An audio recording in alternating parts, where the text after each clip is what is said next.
विभीषण को रामायण में एक महत्वपूर्ण किरदार समझा जाता है, जिन्होंने अपने ही भाई के अधर्म का साथ छोड़कर धर्म का साथ अपनाया और श्री राम की ओर से युद्ध कर अपनी स्वामी भक्ति का परिचय दिया। फिर ऐसा क्या हुआ कि उन्हीं श्री राम ने द्वापर युग में युधिष्ठिर और श्री कृष्ण का कर दिया अपमान। पूरी बात जानने के लिए वीडियो को अंत तक जरूर देखें और अगर आप हमारे चैनल पर नए हैं तो चैनल को सब्सक्राइब अवश्य करें और नीचे दिए गए बेल आइकन को दबाना न भूलें ताकि हमारे नए अपडेट्स आपको मिलते रहे। रामायण के अंत में श्री राम ने विभीषण को एक और युग तक धरती पर रहकर राम नाम का प्रचार करने को कहा।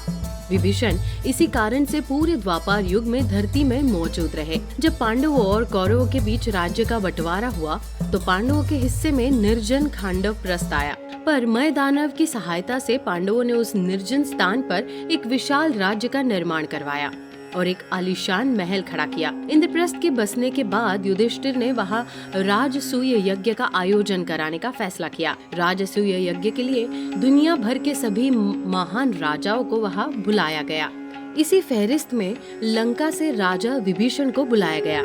विभीषण वहां पर पहुंचे तो सही पर जब उन्होंने राजा युधिष्ठिर के सामने सभी राजाओं को झुकते हुए अभिवादन करते देखा तो उन्होंने युधिष्ठिर के सामने झुकने से इनकार कर दिया। जब आसपास के राजा महाराजाओं ने विभीषण से इसका कारण पूछा तो उसने बताया कि उनके आराध्य श्री राम है और वो अपने जीवन में आखिरी बार केवल उनके सामने झुके थे।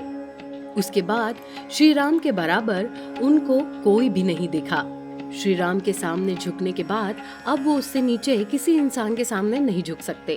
इस तरह विभीषण ने राजा युधिष्ठिर के सामने झुकने से ये कहकर इनकार कर दिया कि जो श्री राम के सामने झुका वो किसी और के सामने नहीं झुक सकता। तभी दरबार में श्री कृष्ण पधारे। श्री कृष्ण और श्री राम दोनों ही विष्णु का अवतार थे, पर विभीषण इस बात से अनजान थे। तब श्री कृष्ण ने अपनी लीला दिखाई और विभीषण को श्री कृष्ण में श्री राम के दर्शन होने लगे। विभीषण ये देखकर गदगद हो गए और उन्होंने श्री कृष्ण के सामने अपना सर झुका दिया।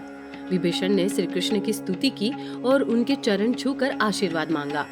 सभा में आए लोग ये दृश्य देखकर हैरान रह गए कि विभीषण जैसा बुजुर्ग इंसान श्री कृष्ण के पैर छू रहा है। श्री कृष्ण ने विभीषण का अभिवादन स्वीकार किया और फिर युधिष्ठिर के पास जाकर युधिष्ठिर को नमन करते हुए कहा कि जो व्यक्ति धर्म का पालन करता हो वो श्री राम के बराबर है।